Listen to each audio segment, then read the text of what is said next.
नमस्कार दोस्तों, मैं एडवोकेट आशुतोष मिश्रा और स्वागत है आपका आपके अपने YouTube channel legal advisor AM में। और दोस्तों, आज हम लोग चर्चा करेंगे honourable supreme court of India का जो आरक्षण है, जो एससी एसटी एक्ट है, उसके प्रति जो दृष्टिकोण है, जो वो केंद्र सरकार को लगातार कहते आए हैं और केंद्र सरकार का उसके विरोध में हमेशा कार्य करना। और अभी वर्तमान में जो शंकराचार्य वाली बात हो रही है, वहाँ पर सुप्रीम कोर्ट के एक स्टे ऑर्डर को इतनी त्वरित गति से पालन करने के लिए तत्पर रहना, ये दोनों चीज़ें सामने आ रही हैं। पहला तो हम ये देख लेते हैं कि अभी हाल ही में, हालांकि लगभग 2018 से पिछले 7-8 सालों से लगातार honourable supreme court of India और हाई कोर्ट्स ये कहते आ रहे हैं कि जो एससी एसटी एक्ट है, इसमें इसके तहत जो मामले दर्ज हो रहे हैं, इसमें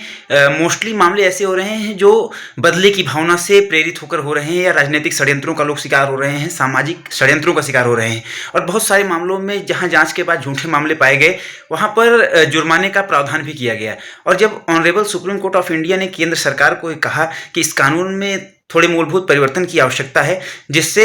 जो षड्यंत्रकारी मामले हैं, जो झूठे केस दर्ज हो रहे हैं, उसमें कुछ लगाम लगाई जा सके, उसमें कुछ ऐसे परिवर्तन किए जाएं ताकि लोग फर्जी केसेस करने से डरें, ताकि पीड़ित को सही में न्याय मिल सके और षड्यंत्रकारी लोगों से बचा जा सके। तो केंद्र सरकार ने उसके एवज में इसको और भी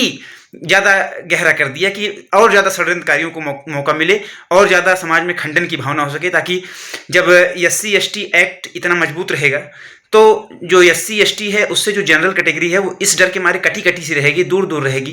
कि कहीं उनके मुंह से कोई बात ऐसी निकल गई तो कहीं उनके ऊपर एससी एसटी एक्ट की कार्रवाई ना हो जाए। ये समाज को तोड़ने का एक नज़रिया था। अभी हो सकता है कि इस वीडियो के बाद लोग हमको भी एंटी नेशनल और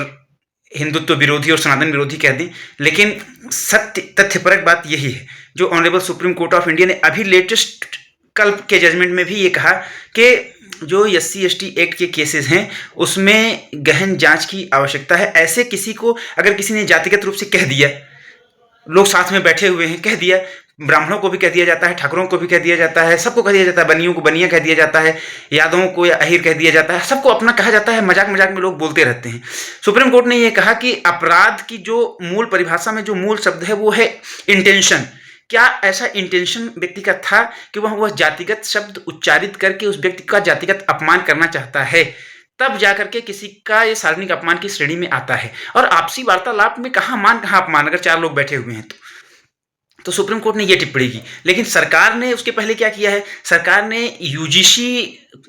को एक सभी विश्वविद्यालयों में, उच्च शिक्षण संस्थानों में ईओसी बनाने का कहा है, इक्विटी काउंसिल के नाम से कुछ कहा है, जिसमें जनरल कैटेगरी को बाहर रखा गया है। उसमें ओबीसी के सदस्य होंगे, एससी के होंगे, एसटी के होंगे, पीडब्ल्यूडी होंगी, महिला होंगी, लेकिन जनरल कैटेगरी नहीं होगी। यानी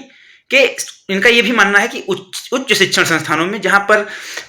ऐसे मानसिकता, ऐसे स्तर के लोग जहाँ पे होते हैं, जहाँ पर लोग सब मानसिक रूप से सशक्त होते हैं, वहाँ पर भी ये स्थिति है कि लोग वहाँ जातिगत अपमान करते हैं, वहाँ लोगों के साथ जातिगत भेदभाव किया जाता है। यहाँ पर ये इनको दिखता है। लेकिन अलीगढ़ मुस्लिम यूनिवर्सिटी, जामिया इल्मिया यूनिवर्सिटी और एक जो हरियाणा वाली यूनिवर्सिटी थी, जहाँ पर वो मुंबई में जो आतंकवादी ब्लास्ट हुआ था उसके तार पकड़े गए थे, अल-फलाह यूनिवर्सिटी,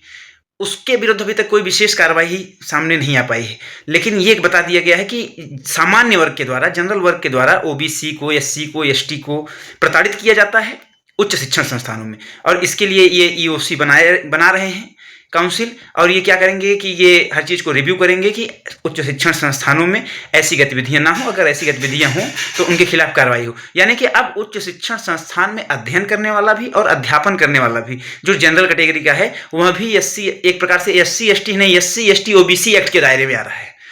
तो आप क्या कहना चाहते हो कि इस देश में जनरल वर्ग का जो व्यक्ति है वो रहना बंद कर दे, बोलना बंद कर दे, पढ़ाई लिखाई करना बंद कर दे, जाए कहाँ?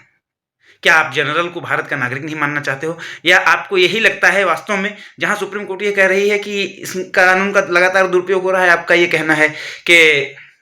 आपके हिसाब से सही हो रहा है और आप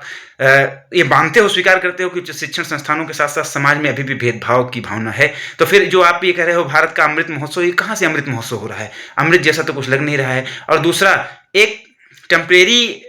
इंजेक्शन आर्डर पे जो सुप्रीम कोर्ट का है, उसको लेकर के शंकराचार्य को शंकराचार्य न मानने से उनका पट्टाभिषेक नहीं हुआ है, ये सब हो रहा है। तो इस प्रकार की चीज़ें देश में ना हो, ये आवश्यक है। बहुत बहुत धन्यवाद।